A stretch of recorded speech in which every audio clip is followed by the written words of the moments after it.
Thank you for joining us today. I'm Melvin York, and you're tuning in to Gardening with Daddy Pete. Today I have a special guest with us, Miss Laura Elmore. She is director of the North Carolina Cooperative Extension in Iredell County. Now, if you just moved in, it is Iredell County. If you've lived here all your life, it's Ardle. Is that correct? I think that's true. Miss Laura, thank you so much for being with us today. Absolutely.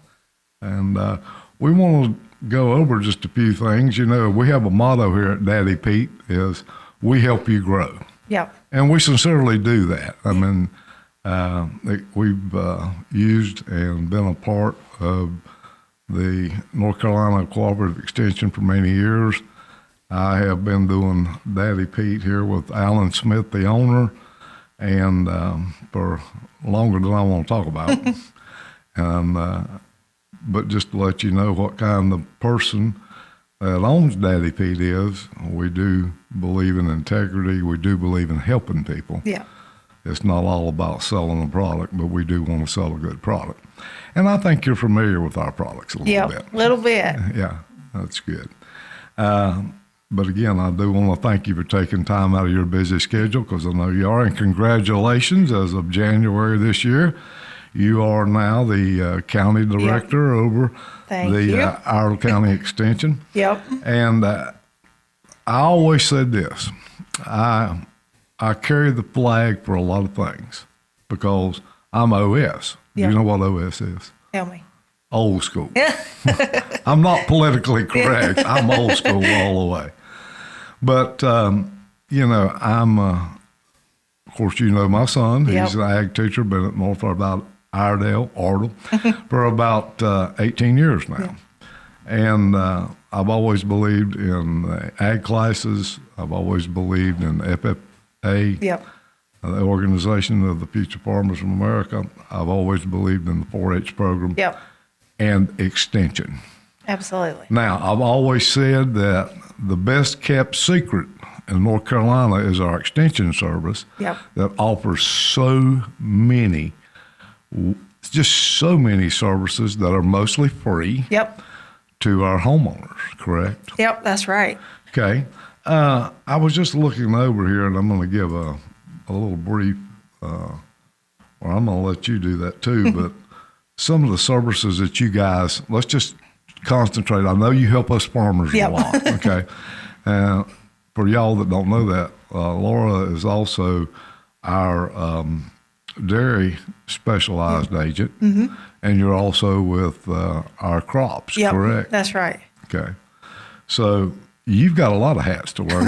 You're like me. Yeah, we have a lot of hats. Yeah, and for people that don't understand farming or whatever, farmers, people that's related to it, like helping the farmers, you wear a lot of hats. Yep.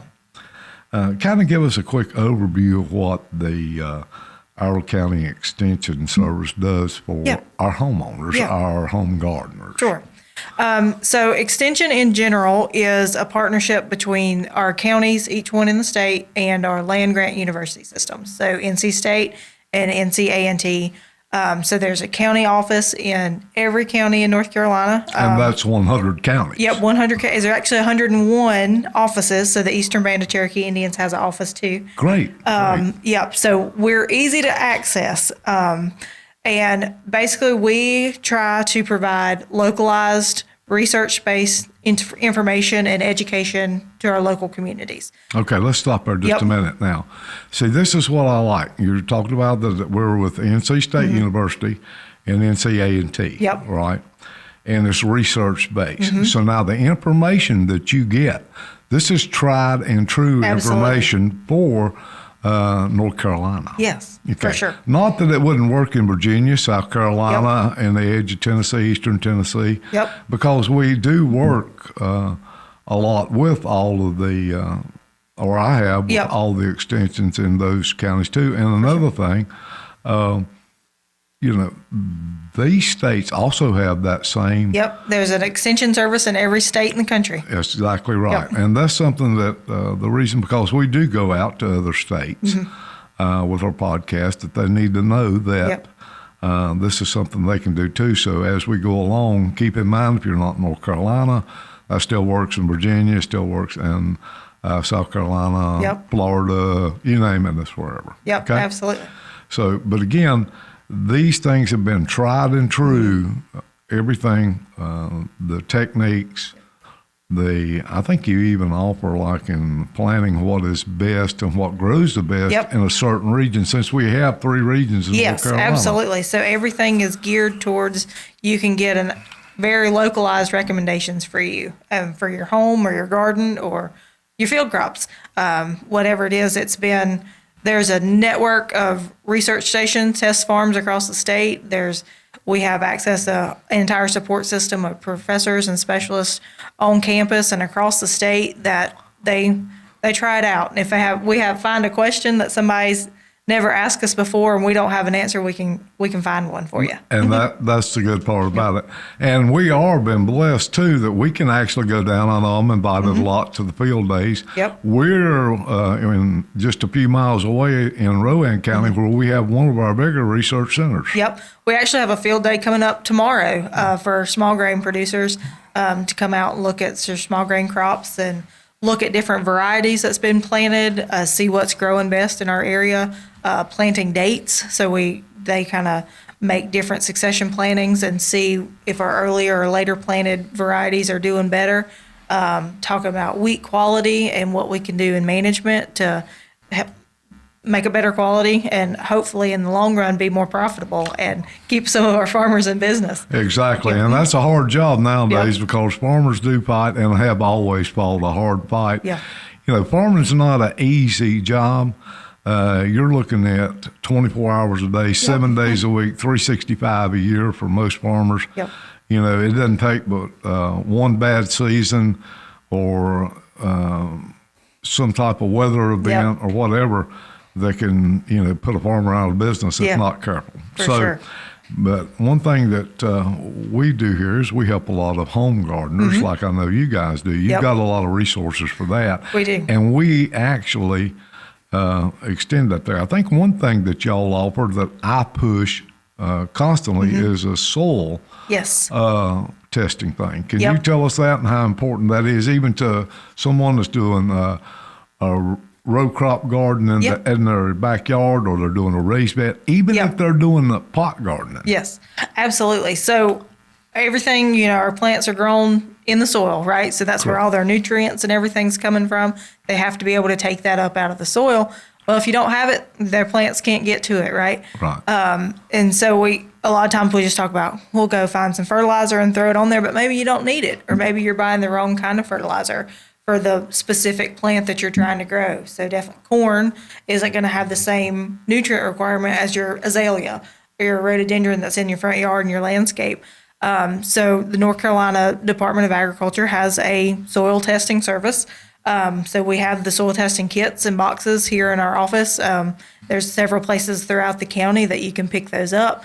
And for a small $4, they'll send you back, you send your soil in there and tell them, I want to grow roses. And they'll send you exactly what you need to do to amend that soil you have to make those grow the best that you can. For any crop you can think of across the state, they'll give you a recommendation, whether it's for your grass or your golf course or your sweet corn out there in the field. That's about as cheap as a information source as you can get before you start buying fertilizer. Well, that's true, because right now fertilizer is very expensive. Yes. Okay, and here's another thing. They'll also let you know if you need the lime, or if your pH is too high. Just like you mentioned a while ago, you mentioned rhododendrons and you mentioned corn. Two totally different crops. Absolutely. One is a low pH crop. One is a higher pH crop. One requires a lot of nitrogen, the corn does, which your rhododendron does not.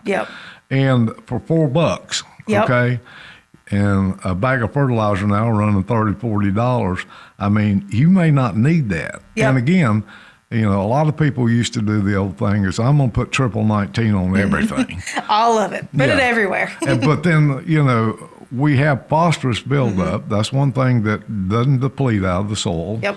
And we keep buying expensive phosphorus adding to the soil we don't need. We're getting the buildup. Yep. And you can actually do that with the nitrogen or the potassium also, correct? Yep, that's right. And soil science is so cool, the chemistry that goes on in the soil that people have no idea.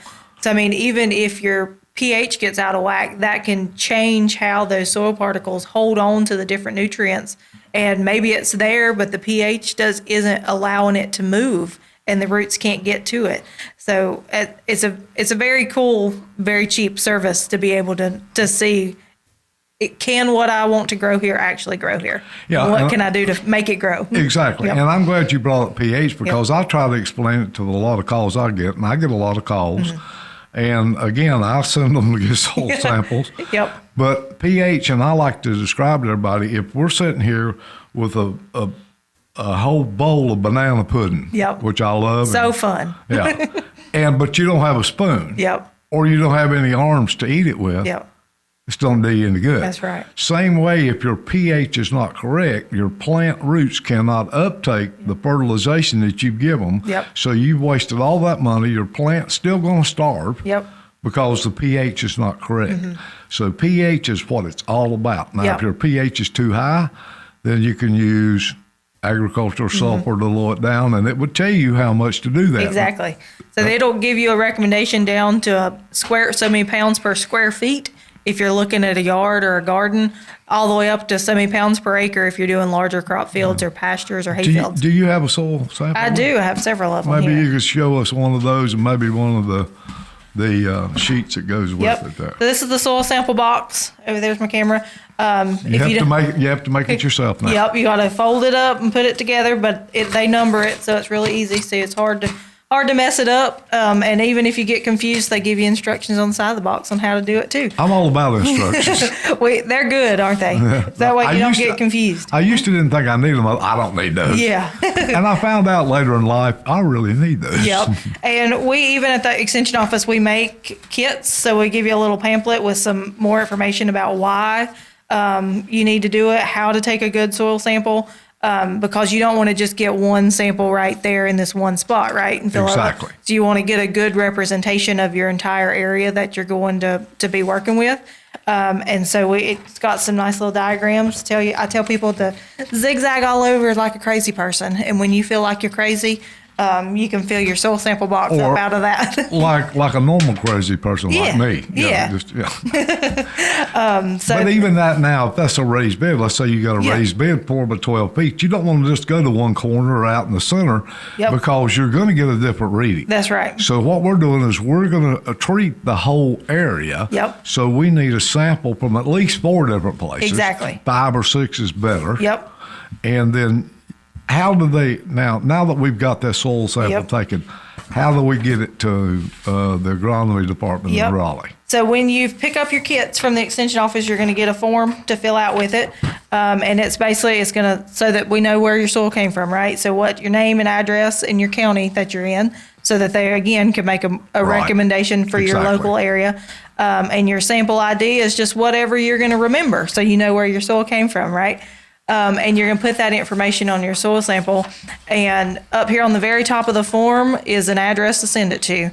And so the cost you'll have in it is your $4, and then however much it takes to mail it. Do y'all send them back if they bring them back to y'all? We have a small budget okay. For mailing. So a lot of times, unless it just happens that one of us are having to go to a meeting in Raleigh anyways, we'll be glad to drop them off for you. Gotcha. But a lot of times it's faster just to get them there in the mail. I do know that over a period of time that some of our legislators doesn't see the benefit in our extension service, and they have cut programs some. So that's right. So, luckily, they've not cut anything like this. That's right. And then on the back of each form, they'll give you a list of crop codes to fill out. So that's where you tell them exactly what you're growing. So there'll be a different form, different list of crop codes for if you're doing garden or lawn or landscape crops versus your commercial agriculture, your field crops and things, pasture, stuff like that. That's just so you either getting your square foot recommendation or your acre recommendation. You don't want to have to do that math when you get that back. And I think there's a place on there too, if you want someone else to look at it, you can also include those, because I have people a lot of times that says, I got this back, but I really don't know how to read that. Now, here's the thing about it. Sometimes people will put my name on it. I'll do that. But here's another thing. If you get it back and you really don't understand the square footage or how much to do, you can call or stop by. Right? And they'll be more than glad to tell you, here's what you need to do. Yes. So you'll get a recommendation back. And he is right. So right here on your top where you're putting your contact information, there's a client. So that's where you are that you're sending in. And there's an advisor column so that you can put the extension office on there. So we'll get an email. And that's a good way to do that. Absolutely. And that way you can pull it right up on the computer if you're on the phone with them. And we can see it. Exactly. Yep. And it'll go through and tell you exactly down to the individual little micronutrients if you want to get that specific, talking about sulfur and things like that. Especially it's good if you have a problem. So you can also do a diagnostic sample and tell them like, hey, I've got this one small patch in my yard that's dying. Help me figure it out. Right. So they do a lot of diagnostic stuff too. And not through NCDA and the soil lab, but on campus at NC State, we have a plant disease and insects clinic. So that's their whole job is you got a bug, you don't know what it is, send it to them and they'll tell you. Diseases and things like that. So they do root samples and all like that, absolutely. leaf samples, and they can tell you exactly what's going on with that. And how to fix it. Because 9 times out of 10, you're not the only one in the state that's having this For sure. problem. Definitely. Now, let's take it here just a little bit more. That's one thing the homeowners can do. Now, we've got a lot of first-time gardeners, okay, and they're going to need help. And I think we have a thing that's called Master Gardeners. We do. We have a very active Master Gardener program. You do. I was just there this week. Yes. So they're great. And they are in the office. We have some Master Gardener volunteers that are in the office, especially during peak seasons, a couple days a week, doing an individual Iredell County plant clinic. So you can call them and say, my one tomato plant looks terrible, and send them some pictures, and they'll be glad to try to figure out exactly what's going on with that. We do have Melinda Roberts, our horticulture agent for the county, but that Master Gardener volunteer group also does a great job with the plant clinic. And that was a key phrase you just said. You can have one tomato plant. And I'm going to tell you, your one tomato plant is going to get the same care, the same right spot-on timing of their full attention as if you had an acre. I mean, that's what Extension does. And so, again, this is the best kept secret that I'm trying to make sure is not a secret anymore, that is at your fingertips. It's a free service, basically. I mean, $4 for a soil sample to tell you to save you. Well, another thing, it's not only are you saving fertilization and you're getting your pH right, but your plant, it's going to put out the optimum fruit. You're going to increase your production. Exactly. So that's another thing. All right, I'm a gardener, and y'all got me growing this, and now I've got all these green beans, and I've got all these tomatoes, and I want to do something with them. I want to preserve them. So what am I going to do? You're going to call the next person in line at the office. So you can call our Family and Consumer Sciences agent, Andrea Sherrill, and she can talk to you about food preservation, canning, any kind of food safety. She's there. She is actually a registered dietitian also by trade before she came to Extension. So she can talk to you about nutrition and wellness and all kinds of good stuff. Okay, so we're not just canning, but now we can go, look, I feel like I'm a little overweight, or, the doc says I got a little heart problem here, or I want to avoid having a heart problem. Or, I've got this going on.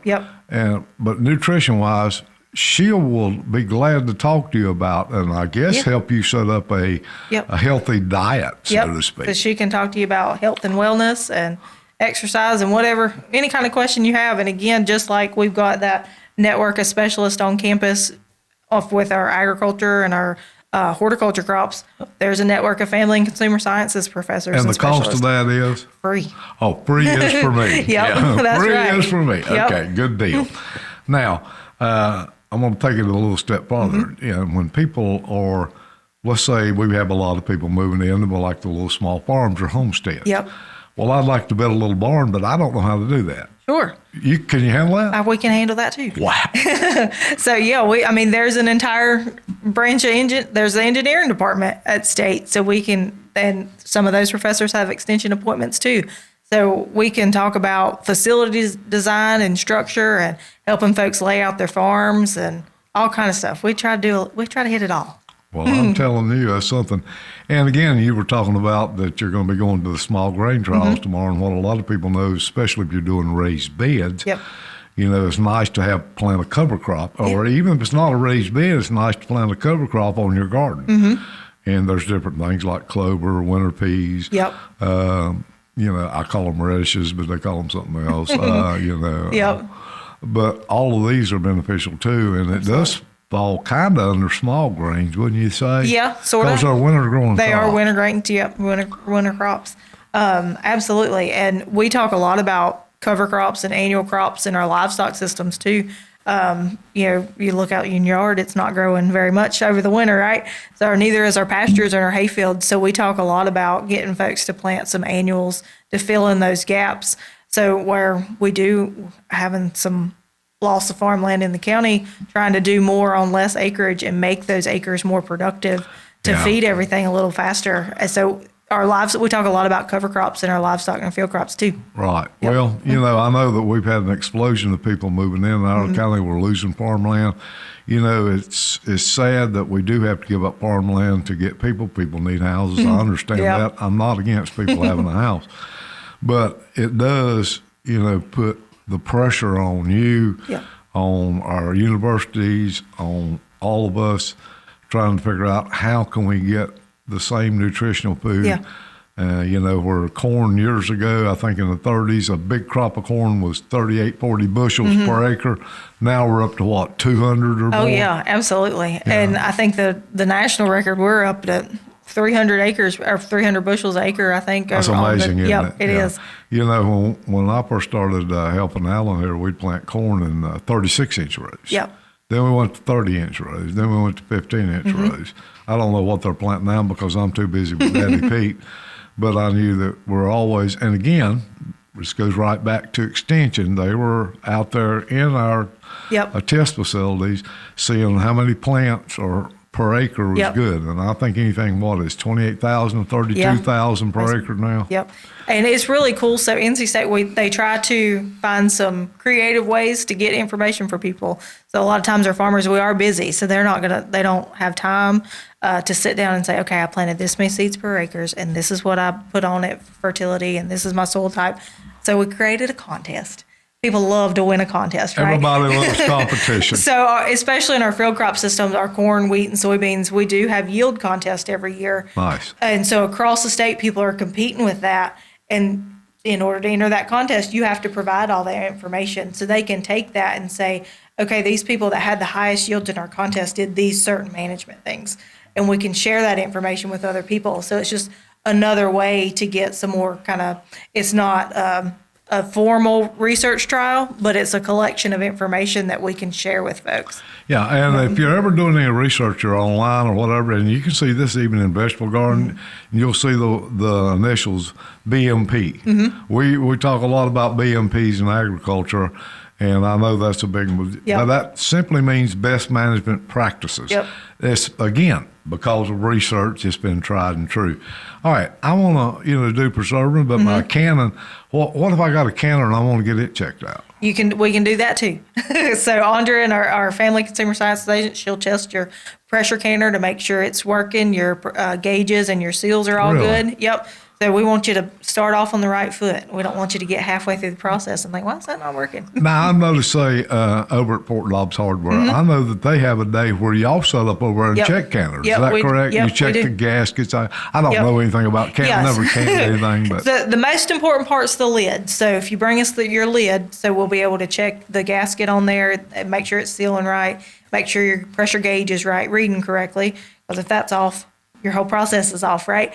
And we try to get out into the community, work with our local businesses like that to reach as many people as we can and do things like this to tell people about us. But absolutely, we try to get out as much as we can. And another thing too, now we want to tell our first time canners and maybe someone that's, I'm all about being frugal. Yeah. Okay, but you can't go too far with anything. That's right. Now, if you got a mayonnaise jar, don't be canning in that. That's right. Okay, or a pickle jar. I mean, you buy the Ball or the Curb varieties or whatever, their lids, their things. Yep. And number one is it's not going to blow up in the counter on That's you. right. I think I'm right on that. Yep. Number two is you took all the time to grow this. You've got money in your crop, and you surely want it to seal and not to go bad, so you've Correct. still got the right nutrition. Yep. And I guess, Laura, I guess y'all guys can even help them know when to harvest the crop at the highest nutritional rate. Yeah, absolutely, we can. Again, that goes back. We're a combination group, so that will go back to Melinda and our master gardeners, working with Andrea in our garden crops, so we can help you from the time you put that seed in the ground to the time you're putting that fruit in your jar. Okay. Now, I know y'all run the 4-H department out of the extension. Yep. Which is a excellent youth organization that I think, again, the FFA, the 4-H, these are something you need to get your kids into. And I think that your 4-H is open to anyone, like if they're homeschooled. Yep, anyone at all. So we do our 4-H and youth development folks. So they put together educational programs throughout the year for absolutely anybody. They'll do school enrichment programs. So they'll go into our local elementary schools and middle schools across the county. We do embryology with them. So we give them some eggs in an incubator and let them hatch chicks in second grade and go through the whole life cycle with the chicks with them.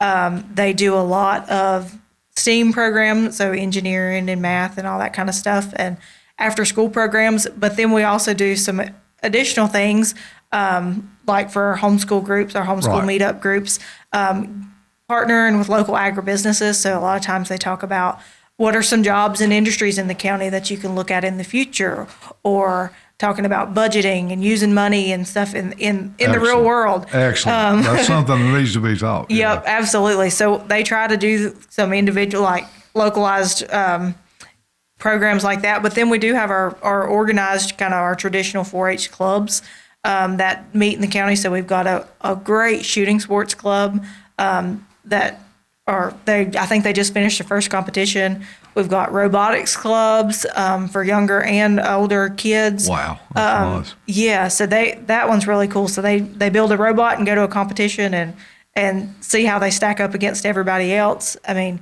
we've got a junior master gardener club, so kids that are interested. Excellent. Yep. Our kids need to know how to grow. Here's the thing about it, and it's sad. I grew up gardening, and of course we were on the farm. Yep. And we gardened. Mom was into the flowers and the perennials and things like that. So I got a rounded kind of education just from home. And I knew how to plant a garden. I made sure my kids do. Yep. And how important it is, because the quality of our food now in stores is really, really bad. And I mean, the thing is, just nutritional wise, let's just say that we don't have other things going on, which we do, preservatives being sprayed on them and all like this, but just the ride and being picked green, not at the right nutritional time to pick it, being chilled, put in the stores, handled 3 or 4 times, bumped around, there's just a world of difference if you go to the store and buy what I call a wax tomato and you grow one. Yeah.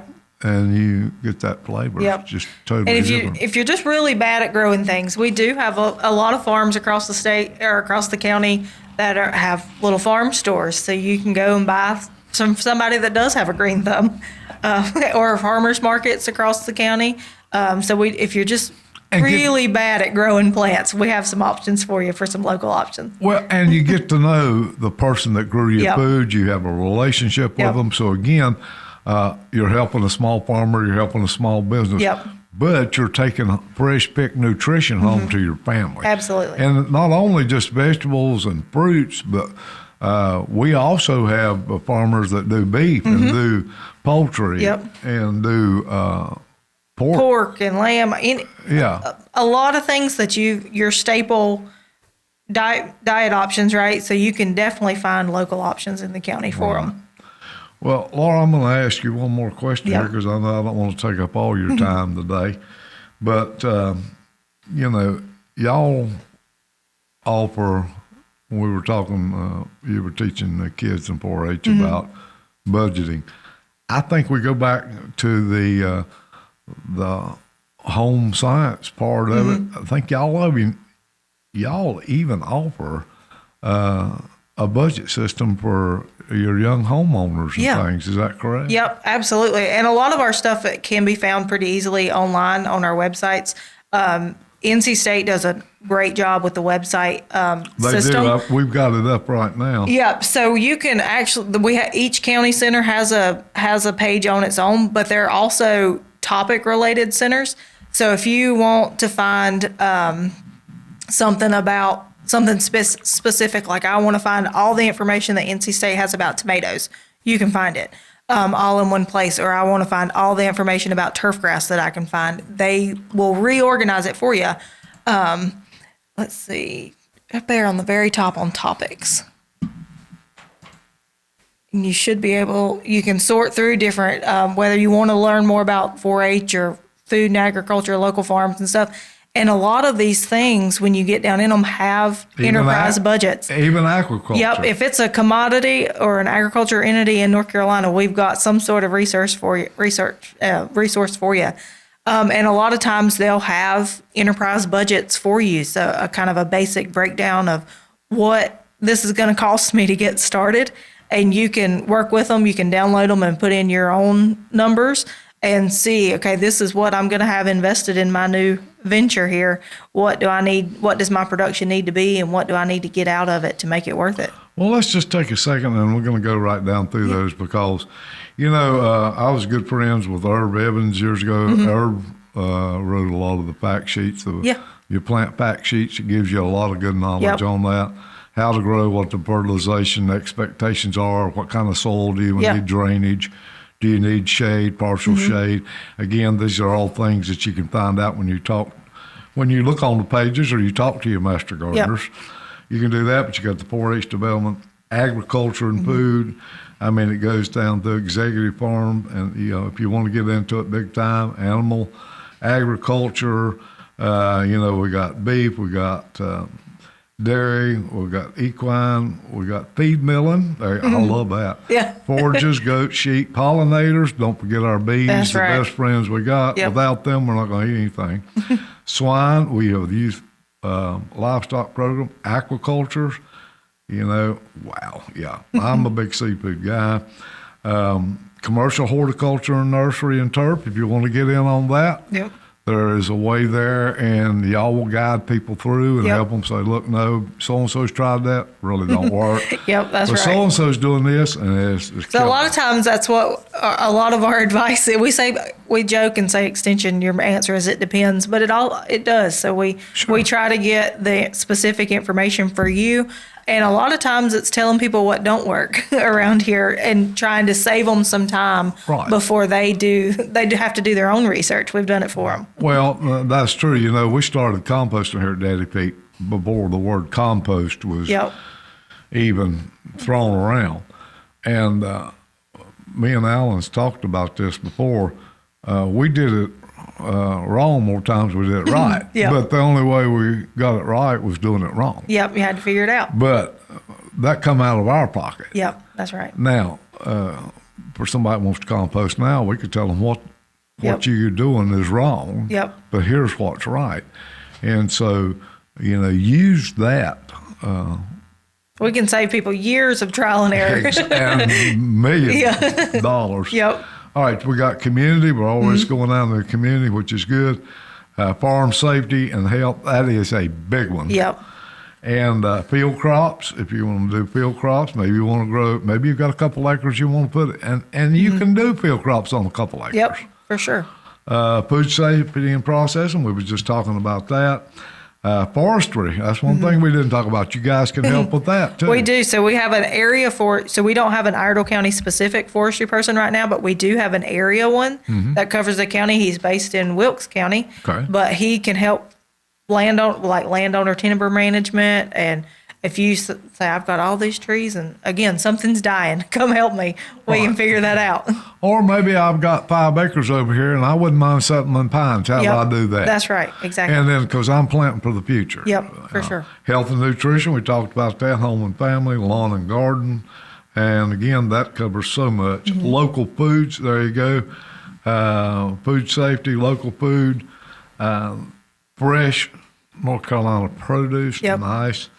Pest management, we talked about that, soil and water, of course, soils. Mm-hmm. That's one thing I do want before we get done and do. And here in our area, in the central and the Piedmont of North Carolina, we have a lot of clay. Mm-hmm.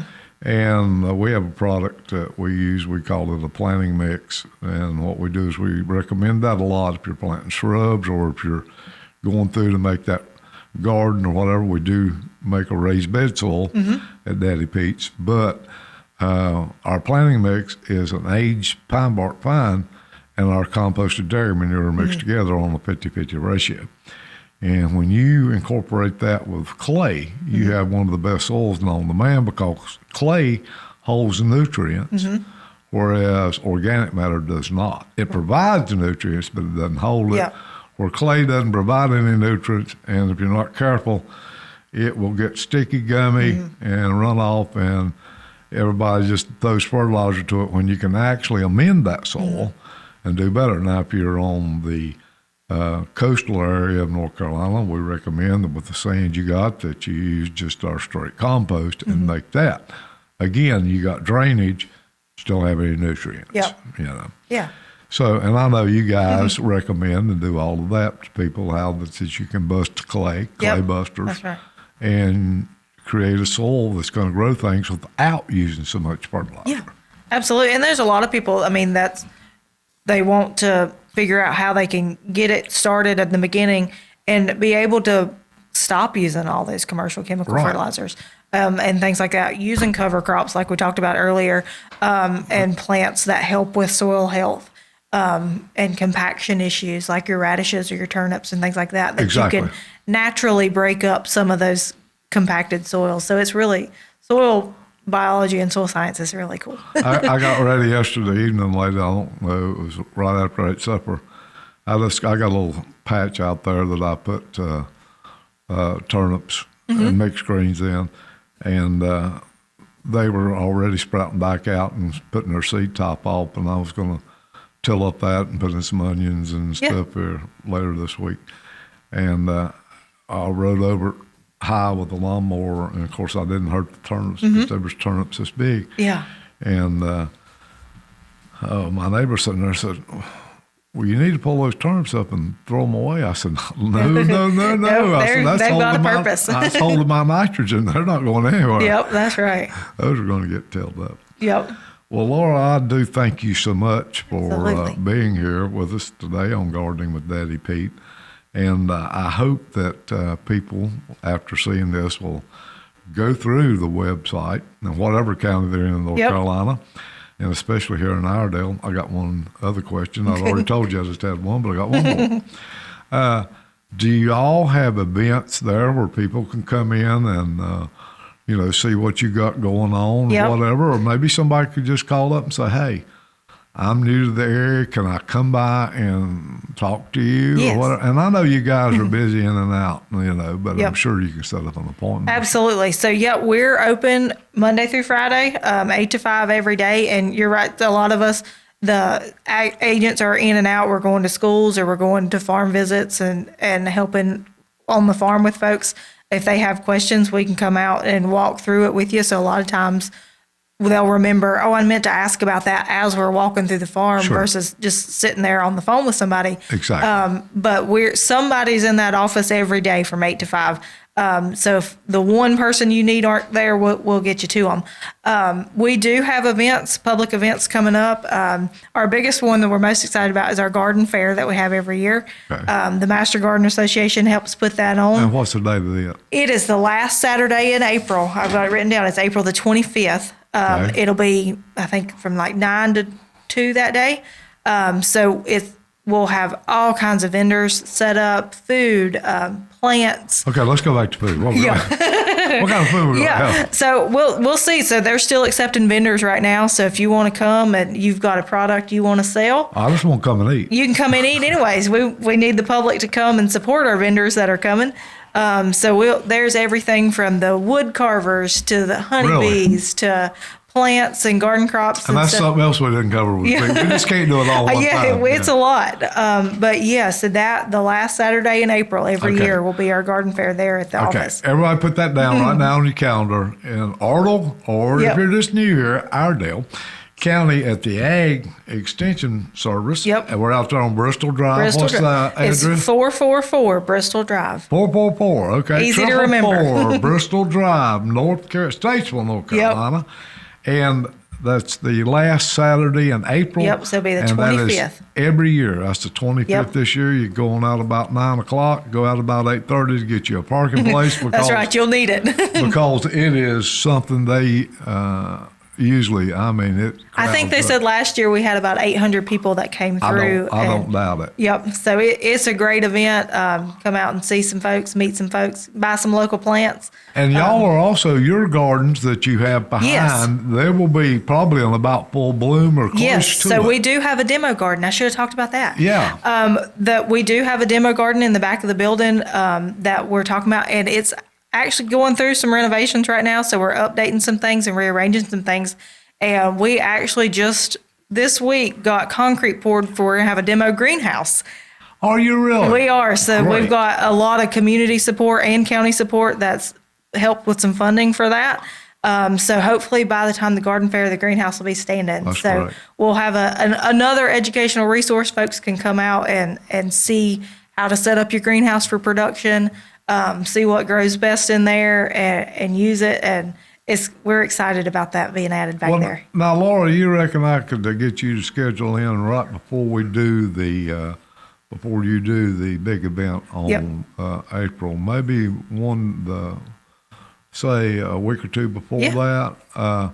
Come back again. We'll let everybody know, because we only covered a small portion of what you offer. And I know you're busy, and I don't want to, take up too much of your time, but I think it's something that our listeners are very interested in. Yeah.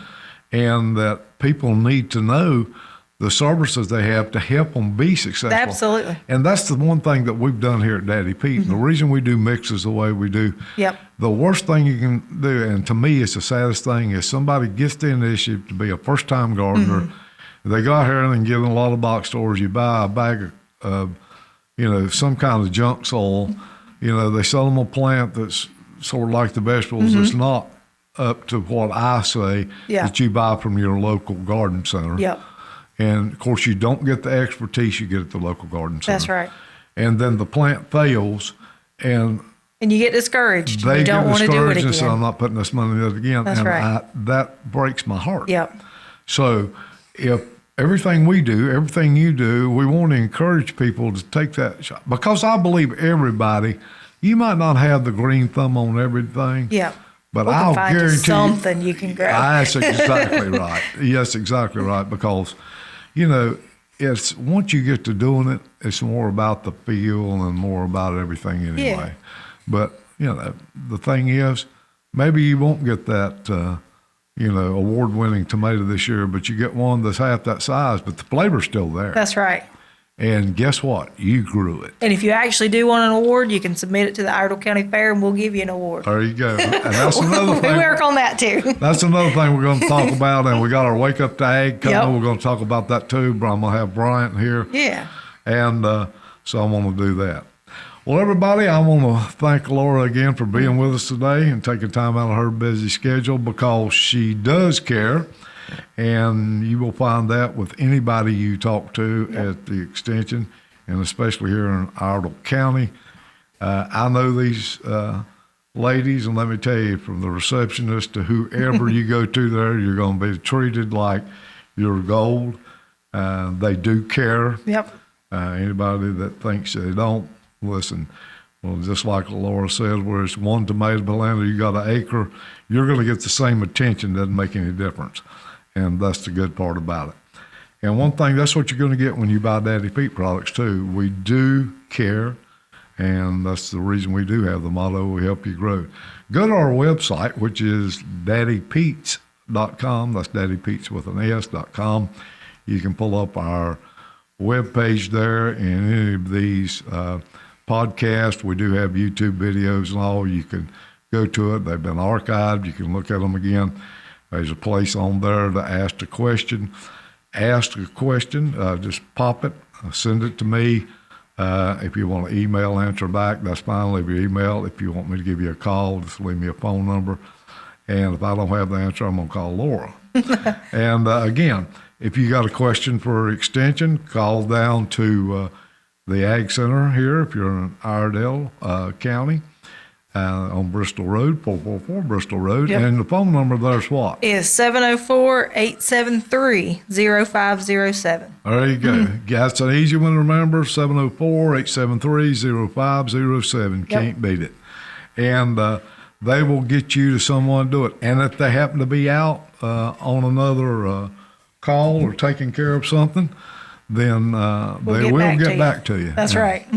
Well, thank y'all for tuning in. Laura, again, thank you You're for welcome. being Thanks with for me. inviting me. Oh, Lord, I loved it. But I'm going to hold you to it. In about a month, you got to come back. We will. So, y'all, what I want you to do is write in, tell me if you enjoyed Laura being here. And if you got any questions for her, she's going to be back in about a month. And we'll just keep her busy answering questions. Again, thank you so much for listening to Gardening with Daddy Pete. We do appreciate it. And remember, we help you grow.